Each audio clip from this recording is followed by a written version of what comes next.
En avant pour être édifié sur Radio Matania. Voici la prédication. Matania Radio.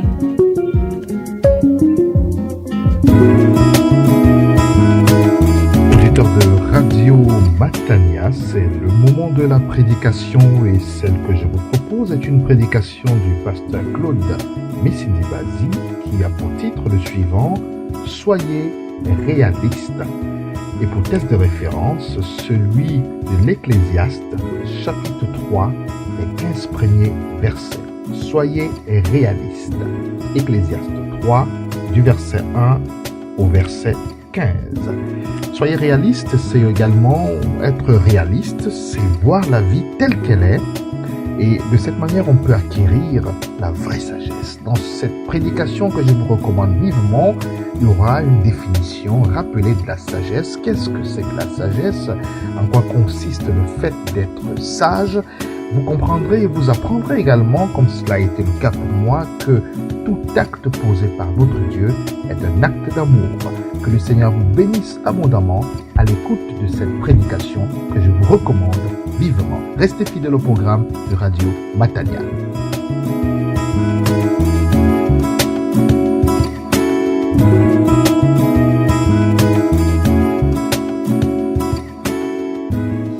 Ecclésiaste chapitre 3, pour les jeunes. Ecclésiaste chapitre 3, versets 1 à 15.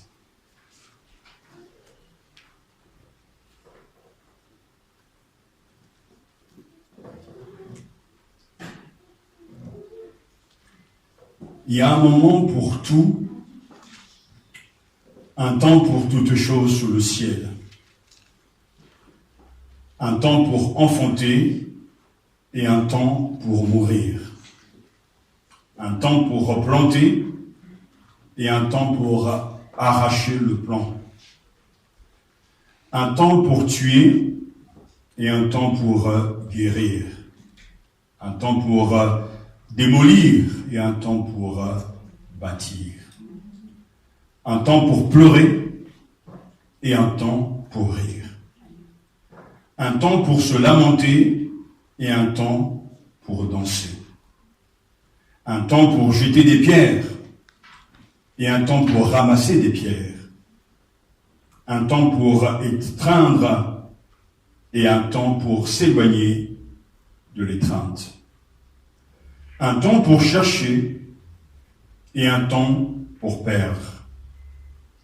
Un temps pour regarder et un temps pour jeter.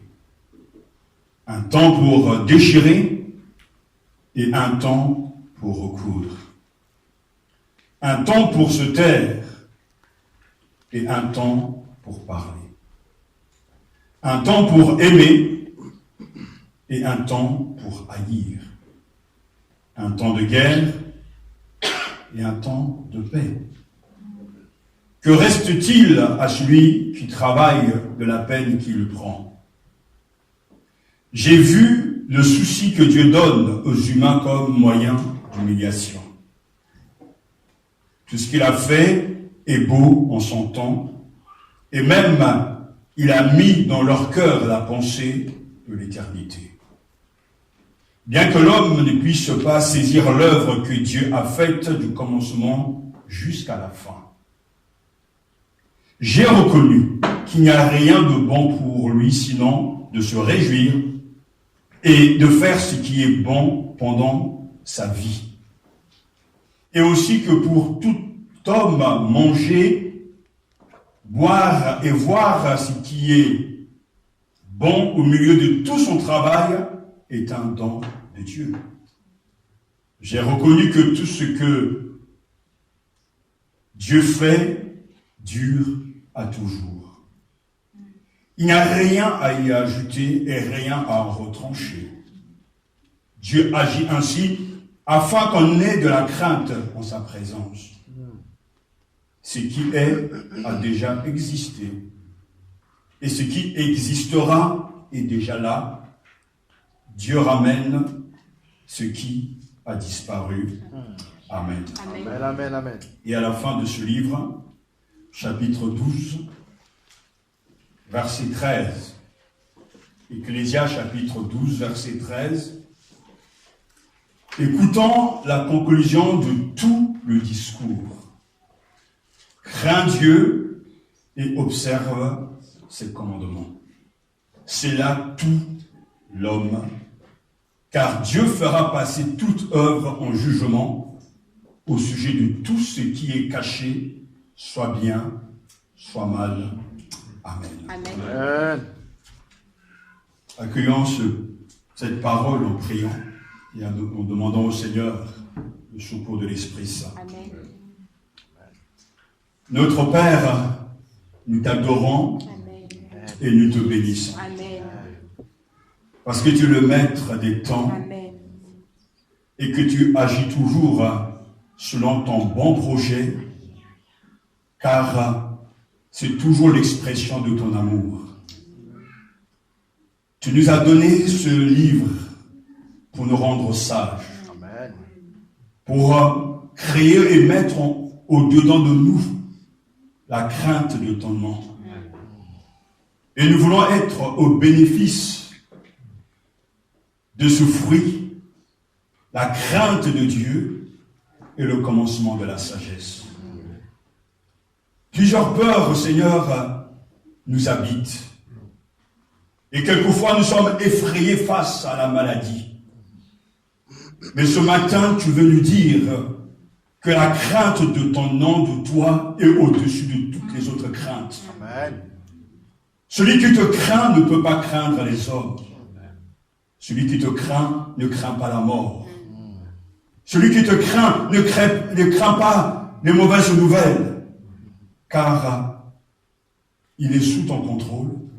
Il te fait confiance. Amen. Amen. Père, révèle-nous ta nature et déverse en nous un peu de ta sagesse. Amen. Nous savons que ce don descend d'en haut, du Père de gloire, en qui il n'y a ni changement ni variation. Toi qui sais donner des bons cadeaux à tes enfants, donne-nous le don cadeau de ta sagesse. Amen. Amen. Et donne-nous de voir les effets pratiques de cette sagesse au quotidien. Amen. Pour que ton nom soit glorifié en nous et que tu sois fier de nous. Au nom de Jésus-Christ. Amen. Amen. Merci de vous asseoir.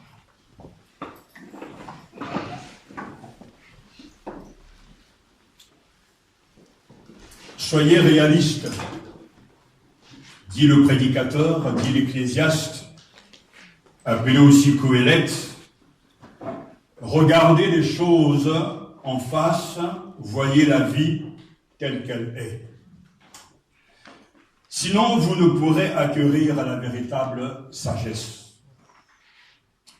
L'Ecclésiaste est un livre intéressant, un livre qui nous dérange. J'ai lu l'article d'une université aux États-Unis où ils ont classé ce livre parmi les meilleurs, le meilleur. Les universitaires américains de Boston ont pu dire que de tous les 66 livres, on préfère l'Ecclésiaste parce que cet homme est réaliste, il n'est pas dans la rêverie, dans l'euphorie d'un croyant, peut-être zélé mais sans connaissance, mais il est réaliste. Et ainsi donc, soyez réalistes, dit le prédicateur, regardez les choses en face, voyez la vie telle qu'elle est, sinon vous ne pourrez acquérir la véritable sagesse. Lorsque l'on parcourt ce livre, on lit ce livre, on est désarmé parce qu'on va de contradiction en contradiction. Et à chaque fois, on peut pointer ça et là quelques passages comme Ecclésias chapitre 8, verset 17, qui en fait résume un peu nos sentiments. Mon sentiment, or l'homme ne peut comprendre l'œuvre qui se fait sous le soleil. Il a beau se donner de la peine pour comprendre, il n'y parviendra pas, et même si le sage prétend savoir, en réalité, il ne peut pas comprendre. L'ecclésiaste, Coëlette, le prédicateur ou le contestataire, se veut une mise en garde contre une recherche mal comprise de pourquoi et de comment.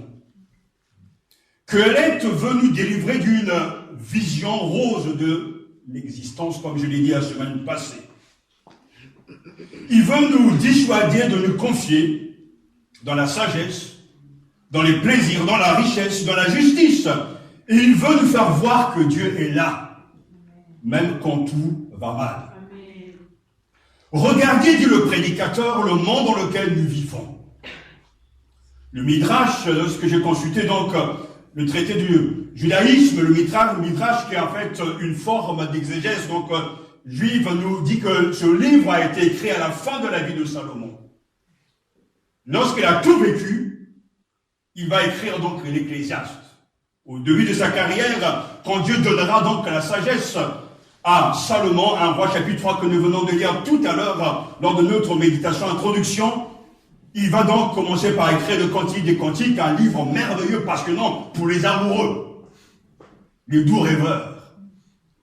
Et entre-temps, la sagesse a montré donc les conséquences d'une réalité. Parce que l'Ecclésiaste, le super sage Salomon, passe tout au crible. Il regarde la vie, l'existence, avec un point de vue divin sur une réalité qui nous dépasse. Et à la fin de sa vie, il va constater que les choses sont souvent en contradiction et que lui qui a reçu la super sagesse fait le constat et apporte un verdict sans appel: tout est vanité et poursuite de vent. Rien ne vaut la peine de transpirer. La vie n'a pas de sens. L'humanité a perdu la clé de son existence, d'un sens à sa vie. Et ce qui est le comble, c'est que Dieu lui-même ne veut pas nous donner cette clé. Mais on le verra pourquoi. Regardez, dit le prédicateur, le monde dans lequel nous vivons, il n'y a pas de vraie foi en Dieu sans un regard lucide sur la véritable condition humaine. Vous voyez la vie soumise au renouvellement, donc aveugle des signes de la nature, ce que nous avons vu la semaine passée, Ecclésiaste chapitre 1, versets 4 à 11. Et ce matin, il est question justement des temps, des circonstances sur lesquelles nous n'avons aucun contrôle. L'Ecclésiaste écrit tant de choses, tant de vérités. Regardez la mort, regardez, soyez lucides. Regardez, soyez réalistes. La mort frappe partout, même les justes. La mort frappe au hasard, sans tenir compte même des mérites ou de l'indignité de celui qu'elle frappe. Les méchants réussissent et pas les justes. Ecclésiaste chapitre 8, quelle contradiction. Et devant tout cela, vous prenez conscience que la façon dont Dieu dirige les événements est impénétrable. Nous ne comprenons rien. La chose la plus difficile pour l'Ecclésiaste, mais il ne l'énumère pas, mais que je considère moi difficile même pour moi, c'est le silence de Dieu face à une réalité qui nous dépasse. L'absence de Dieu alors qu'on a besoin de lui. L'Ecclésiaste est celui qui est réaliste parce qu'il parle d'un Dieu qui est souverain, bien sûr, mais une réalité qui est là, et le combat donc se situe entre la réalité visible et la foi en un Dieu souverain. Lorsqu'on s'adresse à Dieu face aux guerres, Dieu ne répond pas, en tout cas pas comme on le souhaite. Lorsqu'on regarde nos situations, te disons, voilà, plus je suis chrétien, plus je progresse avec le Seigneur, plus j'aime le Seigneur, et plus je serai béni, mais la situation est souvent le contraire. Lorsque l'on commence à la vie chrétienne, on est très naïf. On croit que la vie chrétienne est un long fleuve tranquille. Mais au bout de quelques années de pratique, de marche, la réalité est tout autre. On prend conscience du combat de la foi. Vivre entre ce qui est visible et invisible, que choisir? Dieu nous promet des grandes bénédictions, mais la réalité est tout autre. Lorsque nous lisons les Écritures, Dieu nous répond, mais pourtant nous cherchons Dieu et quelquefois il semble s'éloigner. Et on fait nous-mêmes comme ça que l'Ecclésiaste, le prédicateur, tout est vanité et poursuite de vent. Et c'est quelque chose de terrible. C'est le thème principal donc de ce livre. Tout est fragile. Tout est furtif. tout est vapeur, donc bilan, on ne détient rien, tout ça c'est du vent. Le sage, lui, le super sage seulement a tout goûté. Les plaisirs, les joies, les constructions, il a bâti, il a parlé de sagesse, il a vu la sagesse en pratique, mais pourtant le constat, le verdict est sans appel, tout ça c'est de la fumée. Tout ça c'est du vent. Et si ce matin le Seigneur pouvait nous convaincre, vous convaincre que la vie ne vaut pas la peine d'être vécue sans Dieu, alors on aura beaucoup déjà avancé. Parce que nous sommes empressés pour les choses que nous n'avons pas et nous désirons avoir une belle vie sans Dieu. Mais l'Ecclésiaste a tout eu. L'argent, le pouvoir, les femmes, les plaisirs, il a goûté à tout. Et il est en position d'être il est en position donc d'autorité par rapport à nous, puisqu'il dira très clairement au début donc de son livre, mais tout est ébène ou ébène, tout ça c'est du vent, tout est vanité et poursuite de vent, tout est fragile, passager, caduc, décevant, inefficace, vain, inutile, absurde, fragile, passager, tout est pour rien, la vie n'a pas de sens. Mais est-il pessimiste? Non, il est réaliste. Parce qu'il constate les effets d'un monde déchu du péché dans le monde. Tout est à l'envers. Et si ce matin, nous ne voyons pas les choses selon le point de vue divin, si nous ne vivons pas sur l'échelle de l'éternité, nous serons vite déçus. Dans la vie chrétienne, il y a des moments de déception. Dans la vie chrétienne, il y a des moments de découragement. Mais Dieu nous enseigne à regarder toutes choses dans sa perspective. Et c'est pour ça que quand il passe en revue l'existence humaine, lorsqu'on passe justement en revue la vie, la mort, la richesse, la sagesse, les possessions, l'honneur, le plaisir, le labeur, alors le super sage Salomon dit tout ça, ça ne vaut pas la peine, ce n'est que du vent. Mais regardez les hommes, regardez l'humanité, la force, la détermination d'acquérir ce que lui appelle vapeur.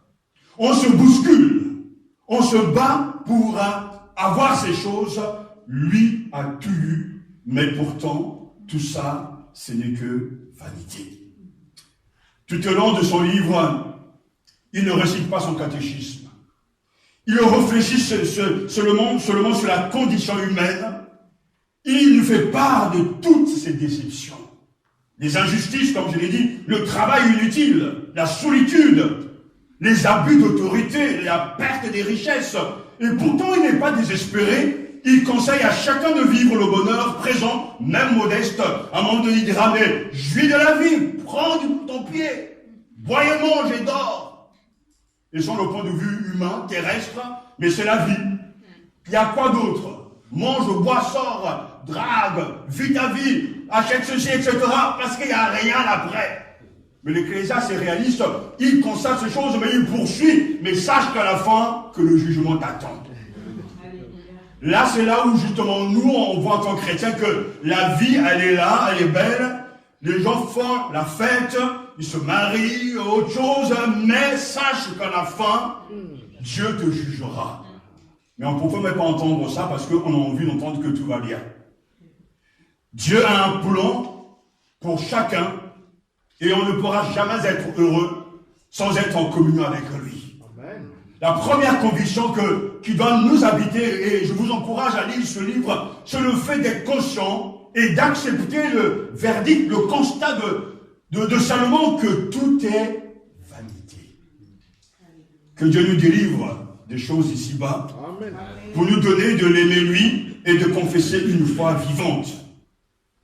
L'Ecclésiaste exprime sa foi dans la sagesse de Dieu et sa capacité d'ordonner la vie de manière à ce qu'elle soit belle malgré ses absurdités. Lui-même le dira, mais pourtant, au milieu de ces absurdités, de ces contradictions, tout ce que Dieu fait est magnifique. Amen. Malgré l'évidence du contraire sous le soleil, c'est-à-dire sur la terre, l'Ecclésiaste confesse également que Dieu est juste et qu'il récompensera les justes et punira les méchants à la fin, que son nom soit béni. Alléluia.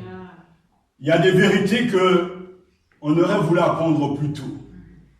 Quand j'ai regardé mes notes, je me suis rappelé que j'ai prêché sur ce texte en 2015. Entre-temps, l'eau a coulé sous le pont. Entre-temps, on a grandi, on a pris de l'âge, on a vieilli. Entre-temps, on a appris que rien de nouveau sous le soleil, que Dieu, lui, reste souverain et le maître de l'histoire. Amen, amen, amen. Entre-temps, on a vécu les mêmes schémas. On se projette dans le futur et on est mélancolique par rapport au passé. Mais on ne sait pas vivre le moment présent. On est rattrapé par la réalité, on regarde la réalité au quotidien, des souffrances, des injustices, l'économie qui monte et qui descend, etc. Bref, c'est toujours la même chose sous le soleil. Après la Coupe du Monde, on dit, voilà, la France va avancer, mais pouf, le nouveau monde a été rattrapé par l'ancien monde. Et ceux avec qui on pensait que tout allait dans le bon sens, on découvre autre chose. Il n'y a rien de nouveau sous le soleil. On voit les croyants avancer, bénéficiant d'une liberté sans précédent. On se dit, cette fois-ci, ça va prendre. La mayonnaise va prendre. L'église va avancer. Les croyants vont se mobiliser. Et un beau matin, tout retombe. Il n'y a rien de nouveau sous le soleil. Les gens viennent, les autres partent. Il n'y a rien de nouveau sous le soleil.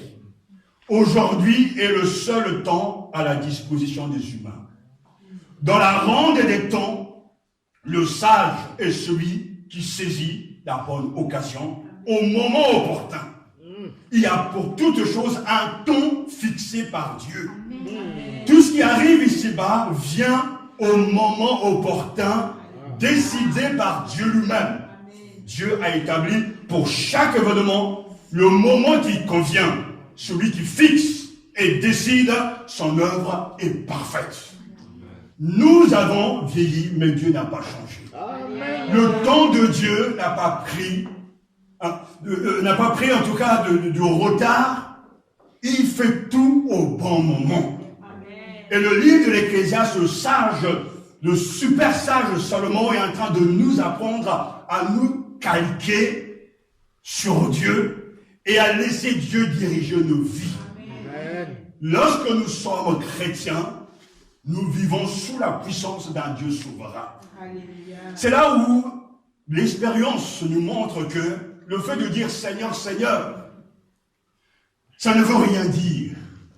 Le chrétien ne peut être vrai et on ne peut le reconnaître que lorsque l'adversité est là. La Bible, la parole de Dieu éprouve tout chrétien. Et lors de l'épreuve, on voit réellement ce qui est de Dieu, ce qui ne l'est pas. Tant que l'épreuve, l'adversité n'est pas là, on ne saura jamais la vraie nature de notre foi. Mais quand l'épreuve est là, alors nous sommes réellement dans la réalité, au quotidien, et on saura dans la manière de notre attitude face à l'adversité et l'épreuve si nous sommes avec Dieu ou pas. Et quand nous oublions certaines vérités bibliques, croyez-moi, c'est la pagaille générale. Quand nous oublions qu'il y a un Dieu souverain qui dirige et qui coordonne tout, alors nous sommes vite désemparés. Quand nous pensons que l'Église s'arrête parce que il y a des troubles, il y a des difficultés, c'est que nous n'avons rien compris la Bible. Parce que la vérité biblique, l'Église est invincible. Parce qu'il s'est écrit. On n'arrête pas le Christ Seigneur. On n'arrête pas l'œuvre de Dieu. Lorsqu'on comprend réellement que Dieu coordonne tout selon son plan, selon son timing, alors on garde son calme et on lui fait confiance. Il y a un temps pour tout, le temps fixé par Dieu. Et ce qui est courbé ne sera jamais redressé. Ce que Dieu a dit s'accomplira toujours. L'Ecclésiaste, dans ses contradictions voulues et partagées, reconnaît que Dieu est celui qui dirige et qui contrôle toutes choses. Amen. Alléluia. Amen. Tout est vanité, mais avec Dieu, les choses changent. Et l'auteur ouvre la voie à une juste sagesse, qui reconnaît la personne même de Dieu comme la plus haute de toutes les valeurs. Quand Dieu est la valeur suprême, alors toutes les autres valeurs reculent, tombent. Si la valeur argent, la valeur travail, quand Dieu est le souverain, le maître, alors l'argent a sa place, mais pas en tant que Dieu. Amen. Quand Dieu est le maître de nos pensées et vie dans notre cœur, le temps est à lui et nous lui devons tout. Amen. Quand c'est lui qui dirige nos vies, même les échecs, même, justement, j'ai dit les contradictions, même tout ce qui nous dérange, les événements contraires sont tous voulus, dirigés, maîtrisés par Dieu lui-même. Amen, amen. Rien ne passe inaperçu devant lui. Amen. Vous savez, je suis pasteur enseignant, c'est dans la vie au quotidien que Dieu m'enseigne. Laissez-moi vous raconter cette simple anecdote parce qu'il y a beaucoup de vérités que je ne pourrais pas, bien sûr, partager ce matin, mais au fur et à mesure de semaines, je vais expliquer pourquoi. Il y a quelques semaines, quelques jours, mon fils et moi, on a décidé d'aller faire du vélo. Alors, j'ai décidé simplement de l'amener avec moi là où je fais mon sport. Je connais bien l'endroit, je connais bien les itinéraires, je sais où se trouvent les pentes, les étangs d'eau, etc. Je sais là où il y a des moustiques ou pas. Et sachant que c'est pour lui presque un début, j'ai décidé donc de l'initier et de le rassurer au fur et à mesure des difficultés. Dans ma tête, donc, j'ai pensé à un itinéraire simple, sans obstacle, où il y a peu de fréquentation. Alors, il pédale et moi je cours derrière, et quelquefois je cours à gauche, une fois je cours à droite, une fois je cours devant. Mais lui, il ne sait pas que mes agissements s'adaptent à ce qu'il est. Parce que je connais le terrain. À gauche, je sais qu'il y a de l'eau, alors si à un moment donné, il y a un jogger qui passe par là, il peut avoir une réaction spontanée, et puis donner un coup de volant là où il ne faut pas aller. Quand je veux le forcer à aller à droite, donc je fais tout pour qu'il psychologiquement, il soit orienté, soit dirigé vers la droite. Mais lui, il ne comprend pas dans son cerveau, à son niveau, il dit ça comment, papa court avec moi, c'est merveilleux. D'ailleurs, on me l'a dit même, je suis heureux d'être là, papa. C'est des moments magnifiques. C'est un vrai bonheur. Amen. Parce que je suis en train de créer des souvenirs avec mon fils. Amen. Et dans cet exemple, alors que deux fois on s'arrête pour prendre un peu d'eau, et je me pose plus par rapport à lui, parce que quand moi je fais mon jogging, il faut compter en heures. Mais avec lui, il faut compter en minutes. Je m'adapte à ses efforts. Alors on prend le bidon d'eau, je lui montre les oiseaux, je lui explique un peu la nature, après on reprend. Cette image, elle va beaucoup plus loin. Mais pourquoi je veux raconter cette anecdote, c'est que la manière que Dieu est avec nous est pareille. Dieu sait tout ce qui va se passer. Il connaît le terrain. Il connaît les imprévus. Il connaît les difficultés. Mais tout ce qu'il fait, il ne faut jamais oublier, et je reviendrai sur ce point très important, chaque acte que Dieu pose est un acte d'amour. Toujours. Même quand ça va à l'encontre de nos volontés, Dieu sait ce qu'il fait. Et à chaque fois, il va coordonner, orchestrer les événements. La maladie va tomber sur toi alors que tu ne t'y attendais pas. Le chômage va tomber sur toi alors que tu ne le désirais pas. Bientôt, ce sont des relations brisées, mais pourtant, les événements sont coordonnés par un Père souverain. Alléluia. Il commence par des choses simples. Au fur et à mesure que ton corps se muscle-là, il endurcit la course. Pour qu'à un moment donné, tu sois tellement dépendant de lui. Mais pourtant, c'est l'enfant qui pédale, mais celui qui fait l'effort, mais en même temps, c'est moi qui le conduis. Dieu fait pareil avec nous. Il sait toutes choses. Il a son calendrier. Il a ses jours et ses dates. Et ce matin, c'est faire preuve de sagesse que de le comprendre. Le sage est celui qui reconnaît que Dieu est le maître absolu de nos vies. Il est évident que ce n'est que dans sa compréhension que l'on peut comprendre tout. Mais dans cet exemple, l'enfant ne connaît pas l'itinéraire. Nous non plus ne connaissons pas la fin, sauf du fait que si nous mourons dans le Seigneur, nous irons au ciel. Mais Dieu connaît ce qui va se passer dans un mois. Dieu sait qu'il va mourir pendant cette année. Mais nous devons apprendre à lui faire confiance jour après jour. Amen. Parce qu'il contrôle tout. Il ne faut jamais se laisser gagner par les contradictions au quotidien, que soit la marée montante, que soit nos vrais maîtres, ce ne sont pas les événements contraires, ce ne sont pas les circonstances difficiles. Notre vrai maître, c'est Dieu, que le maître souverain en toutes choses, en toutes situations. Nos vies, c'est par rapport à lui qu'il faut les vivre. Et si nous n'avons pas compris cette vérité, alors nous sommes réellement perdus et il faut donc se réconcilier avec notre Créateur. La vie vaut la peine d'être vécue sous le contrôle, la souveraineté d'un Dieu qui règne. Chaque aspect de la vie a son temps. La pluie, la chute des ennemis de Dieu, la conception, même le temps de la venue de Jésus a été programmé par le Père. Rien ne se fait au hasard. Dieu suit son projet. Alors, nous devons ce matin reconnaître, après justement, nous avons entendu l'Ecclésiaste que Dieu est intimement lié au temps. Sa relation même avec les hommes, avec nous elle-même, a besoin de l'ordre du temps pour accomplir ses desseins. Il y a un temps pour tout. 700 ans, 800 ans, 900 ans, les prophètes ont annoncé la venue du Messie, mais quand le temps fut accompli, Dieu a envoyé son Fils. Alors que Dieu est souverain, tout-puissant, mais il prend le temps, son temps, selon son calendrier, pour glorifier son nom. Pour l'Ecclésiaste, Dieu a une totale souveraineté sur toutes choses. Il y a un temps pour toute chose. Nous dit l'Ecclésiaste. Il y a un temps pour toutes choses, un temps pour toutes choses sous le ciel. Il y a un moment pour tout et un temps pour chaque chose sous le ciel. Là, il va énumérer pour nous, justement, en quelque sorte, le vécu, l'existence, en donnant plusieurs explications, plusieurs images, justement, de la réalité de ce que nous vivons. Mais avant tout, c'est cette affirmation. Il y a un temps pour toutes choses. Amen, amen, amen, amen.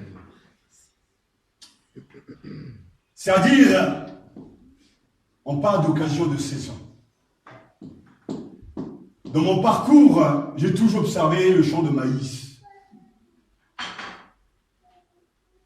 Et à force de passer là, je vois ce que je ne voyais pas jadis. Hier, je suis passé et j'ai vu qu'il y avait en tout cas le maïs, des épis, il y avait déjà des plantes justement qui m'avaient dépassé. J'ai dit incroyable ça, la dernière fois pourtant c'était pas ce niveau. Mais il y a un temps pour toutes choses. Il y a un temps où il n'y avait rien, je m'en souviens, mais entre-temps ça a poussé. Il y a un temps justement pour toutes choses et nous devons être contents de savoir que Dieu connaît le temps. Et que tout ce qu'il fait est magnifique en son temps. Et il dit bien, le sage ici, que même les moments de nos vies, l'enfantement, la mort, sont évoqués d'abord. Le jour de notre anniversaire est connu de Dieu seul. Il y a un temps pour enfanter et un temps pour mourir. Ce n'est pas donc le sorcier qui peut nous manger, mais parce que Dieu lui-même a décrété le jour de notre naissance comme le jour de notre mort. Amen, amen, amen. Ne lui enlevons pas justement ce qui fait partie de sa souveraineté. Car Dieu est Dieu. Un temps pour planter et un temps pour arracher le plante. Oui, mais c'est ça. Arracher, moissonner, etc. Il y a un temps pour tout. Personne n'a jamais jeté une semence et tout de suite après ça a poussé. Non, il faut laisser le temps au temps. Le temps que la semence germe, etc., pousse pour donner du fruit. Il y a un temps pour mourir, un temps pour planter, et un temps pour arracher le plante, un temps pour tuer, un temps pour guérir, un temps pour saper, et un temps pour bâtir. Il commence d'abord par les grands moments de la vie, l'enfantement et la mort sont évoqués. Ensuite, il poursuit pour nous dire que l'humanité n'est pas autonome dans ses activités, elle est sous la souveraineté de Dieu. C'est Dieu qui décide. Même nos émotions sont sous le gouvernement d'un Dieu souverain. Il y a un temps pour pleurer. Dites-moi, qui choisit le temps pour pleurer? Qui appelle au téléphone, oh maladie, viens chez moi, je veux pleurer. Oh souffrance, viens à ma maison, j'aurai l'occasion de pleurer. Non, il y a un temps pour pleurer. Et c'est là où je dis que l'événement est plus fort que nous. Que ce soit la maladie, que ce soit la perte d'un être cher, nous ne sommes pas en tout cas acteurs de nos propres vies. Les choses nous tombent dessus, mais quand on est chrétien, les choses sont orchestrées par le Maître. Alléluia. Il y a un temps pour pleurer et un temps pour rire. On pourra débattre du matin au soir, mais oui, mais c'est une émotion. Oui, il y a un temps où on pleure, il y a des moments où c'est difficile, il y a des moments où on souffre, mais un moment viendra où on va rire. Et quand nous voyons toujours justement sur l'échelle de l'éternité, nos moments de souffrance, comme dira l'apôtre Paul, ne sont rien par rapport à la gloire qui nous attend au ciel. Amen, amen. Vous savez où est-ce que je puise la force? C'est dans ces moments-là, parce que quand tout va mal dans la société, quand tout va mal dans l'église, où allons-nous nous regardir? Mais c'est dans la parole de Dieu. Amen. Les temps de pleurs vont passer. Amen. Il y aura un temps où il faudra rire, parce que c'est écrit, même quand les émotions sont chamboulées, il y a un temps pour pleurer et un temps pour rire. Amen. Si vous connaissez quelqu'un qui passe son temps à pleurer, donc il faut vraiment choisir cette personne, parce que c'est pas normal. Un être humain, même déchu, a des moments de plaisir. Même les non-chrétiens se réjouissent. Peut-être d'une bonne bouteille, d'un bon restaurant, doivent avoir gagné de l'argent. Mais tout le monde ne peut pas être triste du matin au soir. Parce qu'il y a un temps pour pleurer et un temps pour rire. J'ai accompagné un jeune homme, plutôt de moment, qui a son enfant, qui a été donc admis dans un hôpital psychiatrique, et sa maladie est telle qu'on lui donne des médicaments, et à un moment donné, l'enfant a un moment d'euphorie. Il sourit toute la journée. Sous l'effet des médicaments, il est joyeux. Mais quand les effets des médicaments s'estompent, il retrouve sa vraie nature, grincheux, méchant, bizarre. Donc, on voit bien que l'homme peut fabriquer quelque chose comme une forme de drogue pour faire rire. Mais il y a le rire naturel, il y a aussi les larmes naturelles, et toute chose en son temps. Un temps pour se lamenter et un temps pour danser. On ne peut pas passer son temps à danser tout le temps non plus. Il y a des gens qui aiment danser du matin au soir, ils vont donc de boîte en boîte, etc. Et le lundi matin, ils sont tellement fatigués, mais il y a un temps pour s'arrêter de danser aussi. Comme un temps pour justement se lamenter, dit l'Ecclésiaste. L'Ecclésiaste partage ses émotions, il partage même nos amitiés et nos inimitiés, verset 5. Le temps pour lancer des pierres et un temps pour ramasser des pierres. Un temps pour embrasser et un temps pour s'éloigner des embrassements. Et dans une version, il est écrit, il y a un temps pour jeter des pierres et un temps pour les ramasser. Il y a un temps pour donner des baisers et un temps pour refuser d'en donner.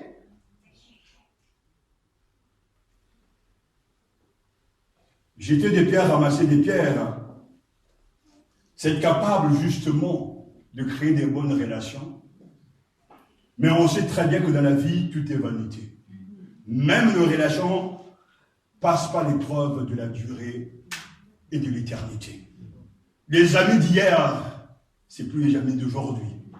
Et tant d'êtres chers qu'on a perdu tout au long du chemin, comme ça, Exupéry, justement, on parlera justement de ces amis passés qu'on a oubliés. Mais qui encore regardent nos mémoires, ceux qui jadis hier étaient des amis ne sont plus des amis aujourd'hui. Ceux qui hier nous embrassaient ne les embrassent plus aujourd'hui. Il y a un temps pour tout. C'est là le constat du sage Ecclésiaste, parce que rien ne dure sous le soleil. Et c'est une réalité qu'il nous faut prendre en compte, parce que c'est la parole de Dieu. Il y a un temps justement pour jeter des pierres. On vous a jeté des pierres. On vous insulte, mais sachez-le qu'il y a un temps où il faudra ramasser ces pierres. Parce que celui qui a dit l'Ecclésiaste sera qu'à la fin, tous passeront au jugement. Et qu'il faudra rendre compte. Croyez-moi, frères et sœurs, il y a des gens qui sont des mauvais, des pourris, parce qu'il faut le dire, sous cette terre. et ils passent les mains, ils doivent comment défiler sans rencontrer des problèmes, ils volent, ils font du mal et personne ne les arrête. Et on se dit c'est injuste. Mais Dieu qui est juste les attend le dernier jour. Il faudra rendre des comptes, chacun de nous rendra des comptes au Seigneur. Donc la sagesse, c'est de ne pas faire du mal, de ne pas jeter des pierres, de les ramasser plutôt et de repartir. Parce qu'il y a un temps pour donner des baisers, mais surtout ne donnons pas le baiser de Judas. Soyons de ceux qui donnons des baisers de l'amour fraternel. Et il y a un temps pour refuser d'en donner, oui, parce que ça aussi c'est Dieu. La vie chrétienne, c'est pas que des bisous tous les jours. Oh, j'aime ta présence, qu'il fait beau dans ta présence, que j'aime la famille de Dieu. La vie chrétienne, c'est aussi dire stop. La vie chrétienne, alors que l'Ecclésiaste nous parle d'amour, c'est entendre Dieu qui dit que nous aime.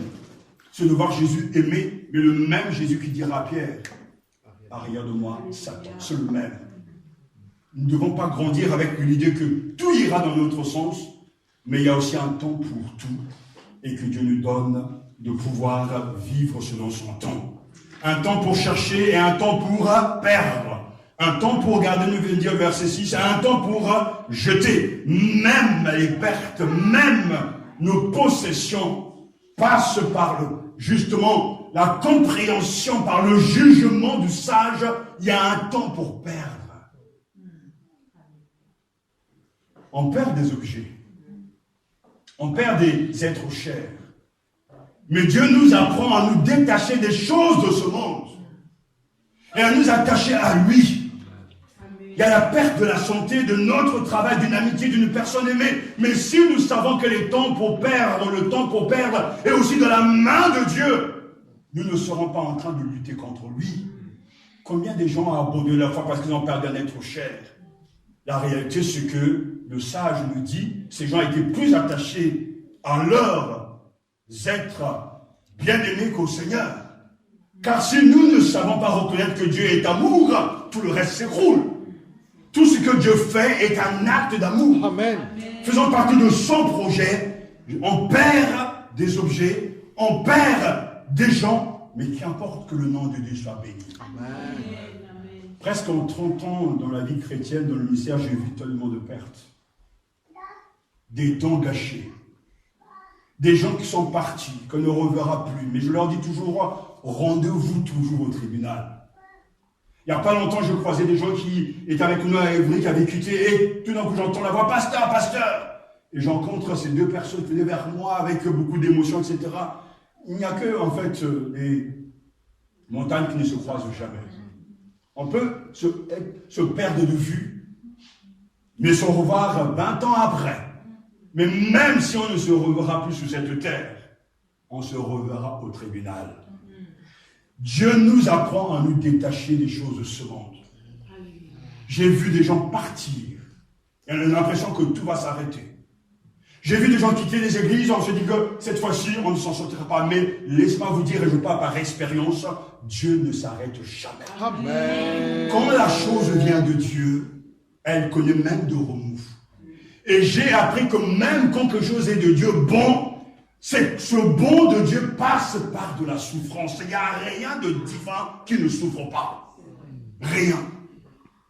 Même dans le projet de Dieu, il y a des larmes. Et c'est souvent une leçon difficile que Dieu doit nous apprendre très tôt. Et aujourd'hui, je pourrais, entre guillemets, aller donc vers d'autres pasteurs, d'autres étudiants qui vont s'envoyer le message pour leur dire que Dieu est souverain. Apprenez à compter sur lui parce qu'il y aura des va-et-vient, il y aura des situations encombrantes, contradictoires. Mais n'oubliez jamais qu'il est sur le trône. Amen. Personne n'est indispensable. Dieu reconstruit. Amen. La sagesse nous a appris que même en lisant la Bible, on peut avoir le plus grand des chefs, comme Moïse. Mais pourtant, ils ont tous échoué dans le désert. Moïse était moralement bon.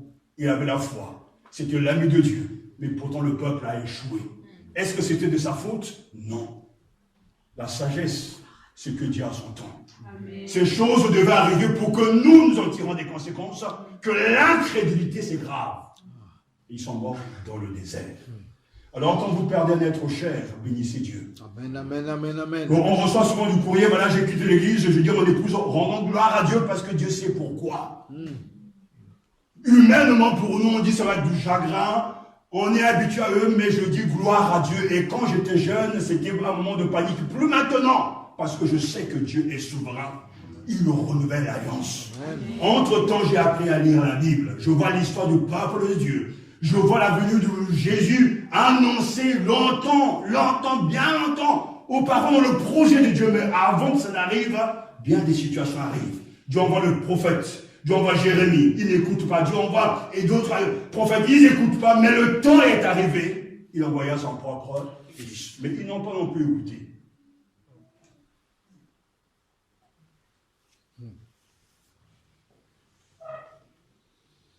Pasteur, on est humain, je le sais. Mais notre humanité n'est pas le Saint-Esprit. Nous sommes des chrétiens avec une Bible. Et la Bible nous enseigne à écouter Dieu. Amen. Amen. Nous pouvons être placés dans des situations dans lesquelles nous sommes amenés même de fois à haïr ou même à aimer. Parce qu'il y a un temps même pour haïr, un temps pour aimer. C'est une contradiction parce que j'entends toujours cet évangile, Dieu est amour. Mais à la rentrée, je vais expliquer que l'amour de Dieu, ce n'est pas de dire oui à tout. Ça, ce n'est pas l'amour de Dieu. Quand Dieu aime, même lorsqu'il laisse tuer les premiers-nés en Égypte, c'est quand même un acte d'amour. Amen, amen. Lorsque Jésus vient même à Jérusalem, il y a eu tant de cris, tant de morts. Dieu Tout-Puissant pouvait empêcher ça. Mais pourtant, c'est un acte d'amour. Dieu fait ce qu'il veut. Frères et sœurs, chers amis, vous qui m'écoutez, ne provoquez pas Dieu. Ne vous prenez pas pour des sages.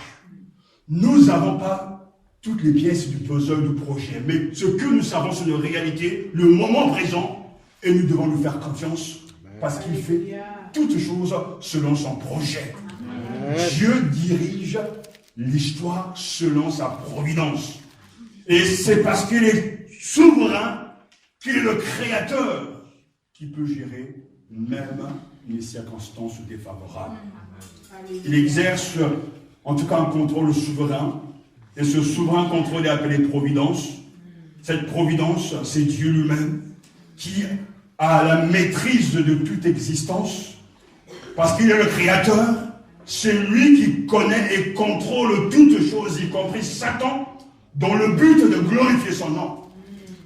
Et Job, comme l'Ecclésiaste et les Cantiques font partie du livre de sagesse pour nous apprendre que celui qui craint Dieu est sage. Et partout, l'univers porte le signe du gouvernement de Dieu. Le sage, c'est celui qui sait reconnaître que l'humanité n'est pas autonome dans ses activités. Elle est sous la souveraineté de Dieu. Lorsqu'on reconnaît ces vérités, c'est là où j'insiste sur le fait que ce n'est que dans la pratique que l'on peut prendre conscience, que être vraiment conscient que nous sommes avec Dieu, parce que les épreuves viendront, les difficultés seront là, mais le sage sait que Dieu fait toutes choses selon son projet et pour sa gloire. Il y a des choses que je n'ai pas, que j'ai du mal à comprendre même avec Dieu. Et l'une des difficultés, la chose la plus difficile pour moi, qui a été tellement difficile, ce n'est pas les difficultés dans le ministère, parce que ça fait partie du ministère. Mais je parle même de cet acharnement du Seigneur de me détruire. Je vais vous expliquer.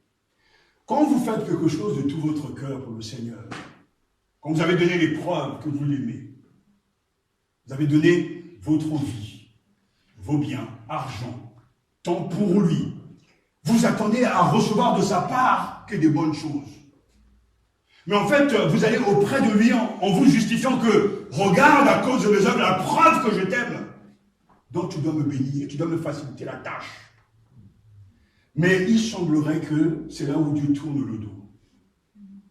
Le moment le plus difficile pour le Seigneur, le moment le plus douloureux de l'histoire des hommes, c'est quand Dieu le Père détourne le regard de son Fils. Parce qu'il porte le péché de l'humanité. Il crie, Dieu entend, mais la prière est exaucée pas selon Jésus, mais selon la volonté du Père. Et à un moment donné, c'est comme si Dieu se retire. Alors je me suis posé la question, mais Seigneur, mais pourtant c'est ta gloire, c'est ta cause qui est en jeu. Tu vois bien que c'est pour toi que l'on fait ces choses. Mais pourquoi est-ce qu'il en est ainsi? Là où l'évangile n'est pas prêché à plein de gens, mais là où l'évangile est prêché à très des difficultés. Mais c'est normal. Mais en fait, Dieu ne s'est jamais retiré. Il est toujours là. Son absence explique le fait que il nous considère comme beaucoup plus adultes. Et il nous apprend à compter sur lui, même quand nous ne ressentons rien. L'homme charnel vit par rapport à ses sentiments. Mais le chrétien mature compte sur Dieu. Que je sois béni ou délivré ou pas, je louerai ton nom. Amen. Que je sois délivré de ma situation, je continuerai à proclamer ta parole. Que l'église se vide, je serai fidèle à la proclamation de ta vérité. Dieu aime cette réalité-là. Et il m'a fallu lire des dizaines de biographies d'hommes de Dieu, parce que j'aime les biographies, pour se rendre compte que ce problème, ils ont tous rencontré à un moment donné, où ils se sont interrogés, mais pourquoi est-ce que Dieu me poursuit comme ça? Mais en fait, Dieu ne poursuit personne. Dieu veut nous amener un peu beaucoup plus loin. Il veut nous faire grandir. J'ai vu à quelle occupation Dieu soumet les fils de l'homme. J'ai considéré les occupations que Dieu a imposées aux humains, et il tire les conséquences que justement il faut faire confiance. Même les événements difficiles, Dieu les contrôle. Ce que je vous dis là, frères et sœurs, ce n'est pas une doctrine, c'est du vécu. Vous ne pourrez jamais résister dans ce monde qui est en train de nous interpeller et qui remue nos croyances. Mais il faudra s'établir sur la Bible. Ce que Dieu fait est magnifique en son temps. Nous ne voyons pas encore, mais pourtant, son projet avance. Tantôt avec les uns, tantôt avec les autres, mais il avance. Il n'y a pas d'avantage pour l'homme dans ce monde. Il n'y a rien à gagner. Il n'y a rien à retirer parce que tout est vanité. Mais Dieu a un plan pour chaque personne et pour chaque événement. Et l'Ecclésiaste le dit qu'il a fait toutes choses bonnes en son temps. Même il a mis dans leur cœur la pensée de l'éternité. Et j'aimerais terminer avec ce verset parce qu'il est très important. Il a fait toutes choses en son temps, même il a mis dans leur cœur la pensée de l'éternité. L'homme sage, c'est celui qui reconnaît et qui affirme que Dieu a fait toutes choses belles en son temps, et il ne cède jamais aux circonstances désagréables. Il n'abandonne pas, même quand tout le monde abandonne, parce qu'il est conscient, malgré le désordre dans la société, malgré des épreuves, malgré les douleurs et les larmes, Dieu a un plan pour chaque personne et pour chaque événement. Il y a eu la déportation des Juifs, Dieu a son plan. Des guerres qui n'en finissent pas dans le pays, des migrants qui meurent en mer, Dieu a un plan où il donnera à chacun, il rendra justice à tout un chacun, il est souverain. Il ne faut pas l'enlever de son trône, il dirige tout. Et il a mis dans le cœur de chaque être humain, et non pas dans le cœur d'un saint-pongé, dans le cœur d'un loup, mais dans le cœur de l'être humain, il a mis la pensée de l'éternité. Et c'est là où tout le problème. Nous n'avons pas la clé pour ouvrir toutes les portes. Nous n'avons pas la clé pour répondre à ces exigences. Nous n'avons pas la clé pour comprendre justement ces injustices, mais pourtant, il fait toutes choses belles en son temps. La clé est dans les mains de Dieu. Et frères et sœurs, il ne nous donnera jamais cette clé. Alors que nous cherchons l'éternité, alors qu'il a mis dans notre cœur ce qui dure éternellement, l'envie d'un autre monde, la clé est dans ses propres mains. Et Dieu décide, veut pour toi et moi, que nous soyons avec lui. C'est lui le serrurier, c'est lui qui ouvrira la porte. Nous devons lui faire confiance jour après jour. Amen. Et ça fait mal. Seigneur, je ne comprends pas ce qui se passe dans cette église. Je ne comprends pas ce qui se passe dans cette famille. Et je cherche des moyens humains pour le comprendre. C'est le sorcier qui nous a jeté un sort. Je suis mal né, je suis né un vendredi 13. J'ai pas de chance, etc., etc. On va dans tous les sens pour essayer de comprendre le sens de la vie. Mais ce n'est pas dans la logique humaine qu'il faut chercher les choses. Il ne faut jamais oublier que toutes les cartes sont dans les mains de Dieu. Nous n'avons qu'une seule carte pour maintenant à Corbeil. Mais Dieu a un plan beaucoup plus global. Et quand nous venons donc de la maison de Dieu, quand nous cherchons à comprendre ce qui se passe, nous ne devons jamais oublier que nous devons regarder toutes choses sur l'échelle de l'éternité. À la fin, tout à la fin, on verra pourquoi ces choses-là. On comprendra pourquoi ces difficultés, ces absences, ces morts, ces situations difficiles, douloureuses, on va les comprendre. Mais quand on aura tout traversé des voies, oh Seigneur, je ne savais pas que tu m'aimais autant.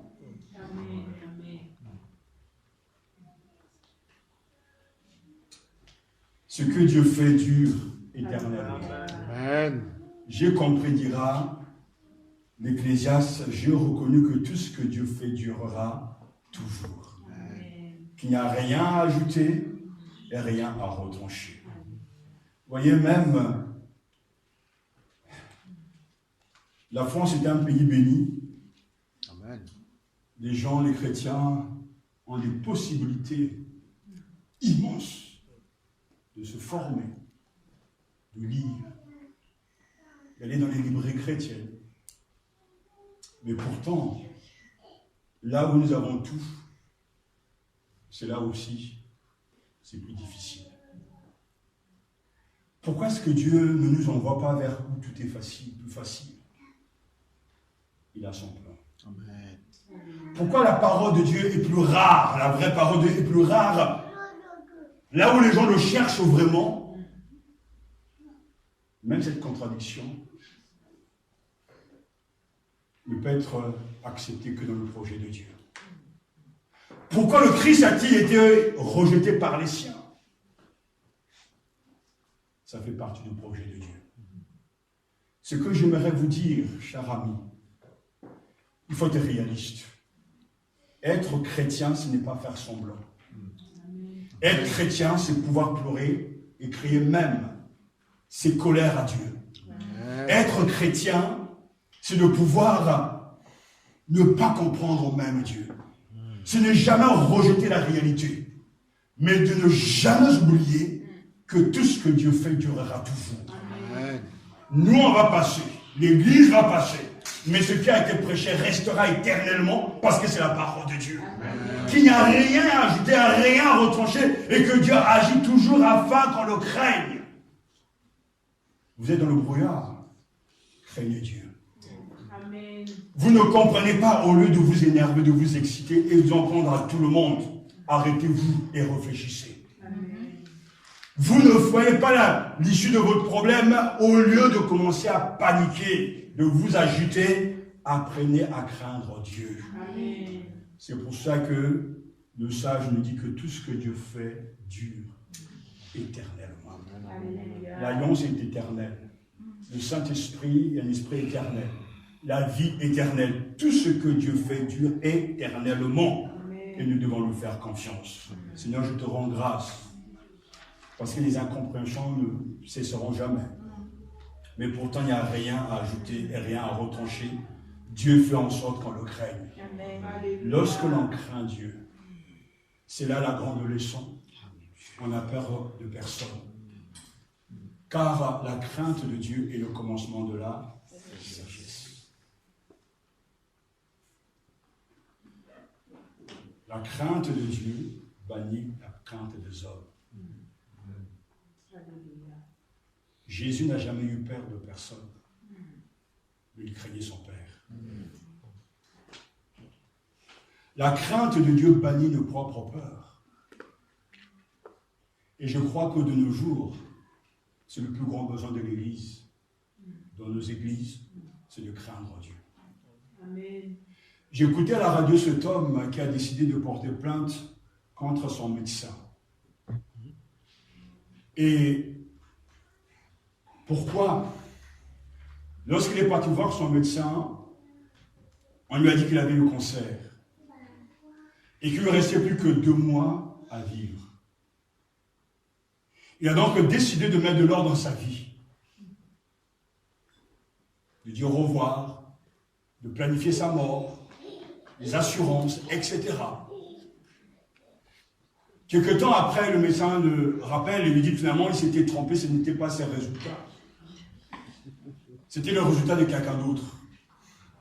Et comme il a été traumatisé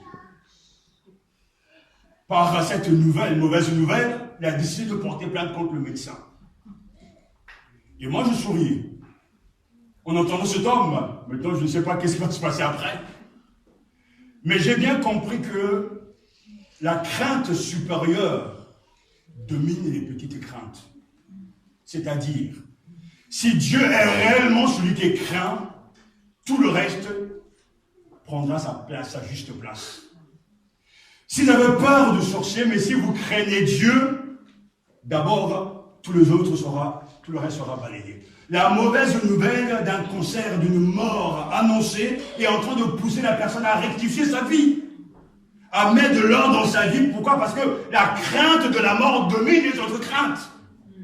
Même si on te donnait 1 milliard alors qu'il ne te reste plus que 2 mois à vivre, 1 milliard ça ne servira à rien. Parce que la crainte de ta mort te domine.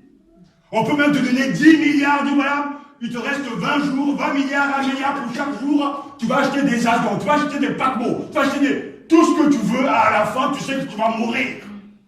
Et à un moment donné, même le plus idiot, excusez-moi, va paniquer, il dit, mais à quoi ça me sert d'avoir 20 milliards, il ne reste plus que 20 jours sur cette terre? Parce que la valeur suprême de la mort, qui fait peur à tous, est en train de dominer les autres peurs, les autres projets. Et c'est là où j'ai compris qu'en fait, on ne craint pas Dieu. Les églises d'aujourd'hui, on ne craint pas Dieu. On ne respecte pas Dieu. Parce que si réellement Dieu était respecté comme étant le Dieu souverain, vous ne verrez jamais les gens blaguer dans l'église. Vous ne verrez jamais les gens jouer avec l'argent de Dieu. Vous ne verrez jamais les gens jouer avec le temps de Dieu, avec leur propre corps. Faire des projets sans consulter le Seigneur, utiliser l'argent de Dieu sans le consulter. Jamais vous verrez ça. Parce que la crainte de Dieu va nous dominer. Mais comme on l'apprécie sans le craindre, on continue son train-train normal. Et Dieu m'a dit, dis à mon peuple d'apprendre à me craindre. Amen. Parce qu'un jour, chacun sera jugé. Amen. Et à la fin, qu'est-ce qui restera de tous nos acquis? De rien. Parce que tout va passer par le feu. Parce que nous ne voyons pas l'échelle de l'éternité. Et c'est tout le problème. Que Dieu retrouve sa place dans nos assemblées, dans nos cœurs. La crainte de Dieu est le commencement de la sagesse. Lorsque Dieu est respecté, même le retard ne pourront jamais être acceptés de l'Église. Au travail, pour le patron, les gens sont à l'heure. Le dimanche, aujourd'hui, certains se disent, c'est les vacances, je ne viendrai pas. Mais quand on craint Dieu, chaque dimanche est un jour sacré. Amen. Lorsque l'on craint Dieu, on ne fera pas du mal à son prochain. Lorsque l'on craint Dieu, on aime sa parole. Lorsqu'on craint Dieu, on obéit à sa parole. Parce que la crainte de Dieu, c'est le commencement de la sagesse. Amen. Que Dieu vous nous aide. Amen. À retrouver la vraie crainte. Amen. Un peuple qui tremble devant son Dieu et qui est respectueux de la maison de Dieu. Ça, c'est le projet de l'Ecclésiaste. C'est tout ce qui importe. Crains Dieu et obéis à ses commandements. C'est tout ce qu'il demande à l'homme. Et lui, on doit l'écouter. Parce qu'il a tout lu. Il a tout vécu. Il parle avec autorité. C'est l'Ecclésiaste. À la fin du discours, crains Dieu et obéis à ses commandements. Et repars, toi qui es venu avec cette certitude que chacun sera jugé. Je serai jugé. Tu seras jugé. Tout le monde y passera. Hitler va ressusciter. Néron va aussi citer, tout le monde sera jugé. Le sage, c'est celui qui anticipe ce jour-là. Il vit le moment présent. À chaque occasion, il ne laisse pas passer. On annonce un programme d'évangélisation, il est dedans. On annonce un programme pour la mission, il est dedans. C'est-à-dire, chaque occasion, ils sont dedans. Parce qu'ils servent Dieu. C'est pas demain, c'est maintenant. Parce que tu ne sais pas ce qui va arriver à la fin de la semaine. Tu as projeté de l'or en vacances, je ne sais pas si tu vas revenir. Mais entre tomber de l'or dans ta propre vie. Crains Dieu et observe ses commandements. C'est tout ce que Dieu demande à l'homme. Jeune homme, réjouis-toi. Pendant le temps de ta jeunesse, connecte-toi au réseau. Ceci au message qu'à la fin, on te demandera des comptes. Nous devons vivre avec cette hantise-là, avec cette crainte, cette certitude. Tout ce que je suis en train de dire, tout ce que je suis en train de faire, Dieu nous demandera des comptes. Et le sage anticiper. Je ne veux pas, Seigneur, au dernier jour, être rejeté. Un jour, quelqu'un me dit, voilà, j'aime bien votre église. Pasteur, vous prêchez bien, mais je trouve que vos cultes sont trop lents. Mais ma réponse est simple. Je ne veux pas finir un message parce que tu as envie de quitter la salle beaucoup plus tôt. Faire une prédication de 20 minutes parce que 1 heure, ça te fatigue. Parce que si tu es chrétien, le jour du Seigneur ne t'appartient pas. Je peux prêcher toute la journée. Martin Luther a prêché 4 heures, 3 heures par le dimanche. Parce qu'il dit, voilà, il faut dire au peuple de Dieu, il faut décortiquer la parole de Dieu. Mais on nous habitue aujourd'hui avec le fast-food, le express. Une prédication doit durer homilétique 20 minutes, 25 minutes après, les gens s'endorment. Mais il faut les réveiller. Ce n'est pas eux d'imposer leur loi. Mais c'est la Bible qui doit être décortiquée parce que je prends le temps d'aller jusqu'au bout. Vous voyez mes notes, il y en a plein, je résume. Mais je vais aller jusqu'au bout parce que je me dis que, Seigneur, je serai responsable si je ne dis pas tout. Et je ne veux pas me tenir devant toi en disant, voilà, j'ai coupé parce que ce jour-là, j'étais fatigué, il y avait le match de foot, il y avait le vélo, la télévision, ou bien j'allais me promener. Non, je vais aller jusqu'au bout, même si je suis tout seul à parler. Parce que je crains ce tribunal. Il faut rendre des comptes. Et ce jour-là, il n'y aura ni ma mère, ni mon père, ni mes pères spirituels. Je serai tout seul. Michel Magico, Philippe, viens ici. Regarde. Mais quand tu as fait normalement ton boulot, tu vas pas être en train de trembler, bien te fuir, cachez-moi, non. Parce que Dieu connaît tout. Alléluia. Ayez peur de Dieu, pas des hommes. Amen. Ayez peur de celui qui peut tuer le corps, l'âme et l'esprit, et jeter tout ça dans la gêne. Et ne pas avoir peur des hommes. Redouter ce regard, redouter ça. Et j'en tremble moi-même parce que j'ai vu le trône, il y a quelqu'un qui est assis. Il ne bouge pas. Je dirais qu'il ça dit qu'il n'est pas paniqué. Les gens s'agitent. Il insulte même, il est là. Parce qu'il a son jour. Il y a des gens qui remontent leur montre. Voilà, je vais taper Dieu. Il est là, il regarde. Parce qu'il a son jour. Nous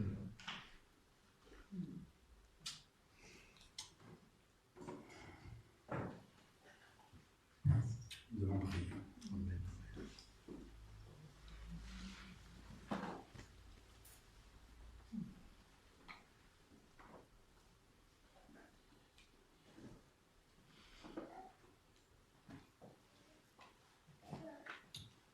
Seigneur, nous t'avons demandé ta sagesse. Car nous sommes conscients que nous ne maîtrisons rien. Et nous l'acceptons. On fait des efforts pour te suivre, pour aider. Et nous savons que le résultat ne dépend jamais de nous. Nous faisons de notre mieux. Nous bataillons avec toi dans la prière. Nous avons recours à tes promesses. Et c'est vrai que tu sais que c'est des moments de foi de doute, de souffrance intérieure. Mais nous savons que tu es juste et que ton projet est infaillible. Tu n'as pas échoué avec le Père dans le passé. Ils ont connu leur moment de labeur, leurs doutes, leurs victoires, leurs temps d'échec également. mais à la fin, tu as toujours triomphé en eux. Père, les circonstances ne sont pas toujours favorables. Bien des situations nous tombent dessus sans y prendre garde, sans venir même de nos manquements. C'est simplement que la vie est là, le mal, le péché, Satan se jette sur nous. Mais Seigneur, nous ne voulons pas nous arrêter à ces choses-là et donner gloire à Satan pensant que le mal est plus grand que toi, car tu es le maître souverain. Alléluia. Même lorsque Joseph sera vendu et j'étais même dans le puits, tu es là et tu autorises ces choses parce que tu as un projet plus important. Même lorsque les hommes peuvent nous oublier, alors qu'on leur a donné et on leur a fait du bien, toi, tu n'oublies jamais. Alors que Jérémie, mon ami, est oublié dans le puits, Seigneur, tu es tellement fascinant. Le peuple nous l'a oublié, tout le monde l'a oublié, mais tu as touché le cœur d'un païen, d'un roi païen, pour qu'il n'oublie jamais ton prophète. Ça, c'est encore étonnant, c'est encore une contradiction de toi, mais c'est ton projet.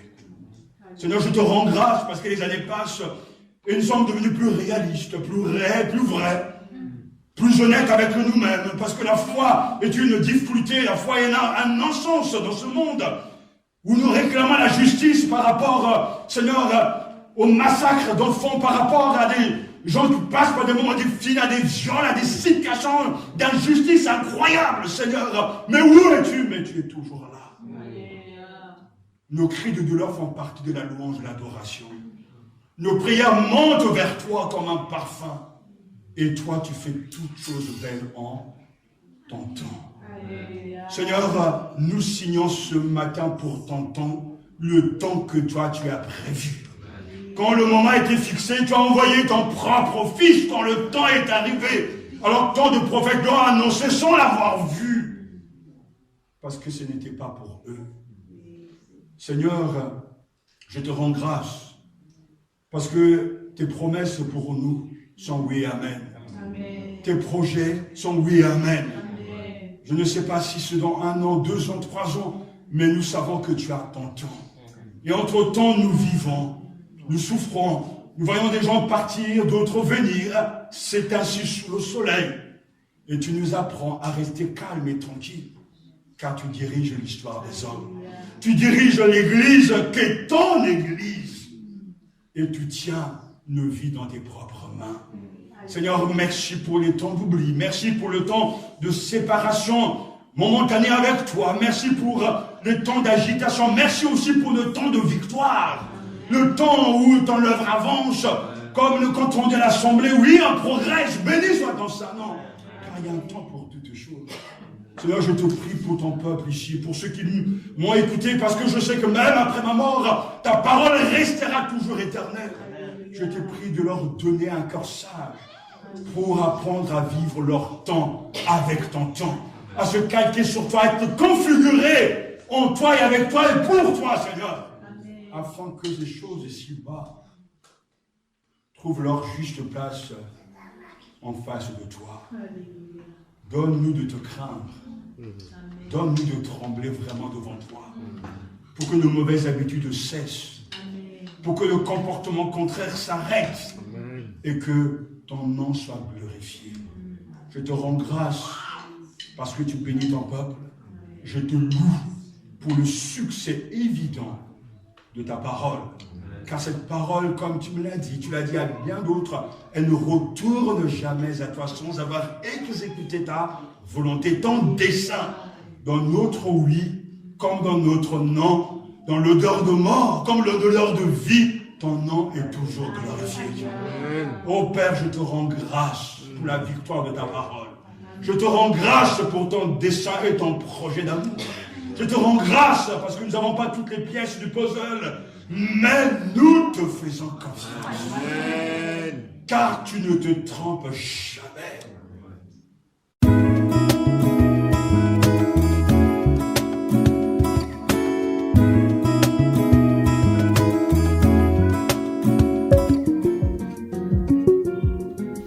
Vous écoutez Radio Matania. Matania.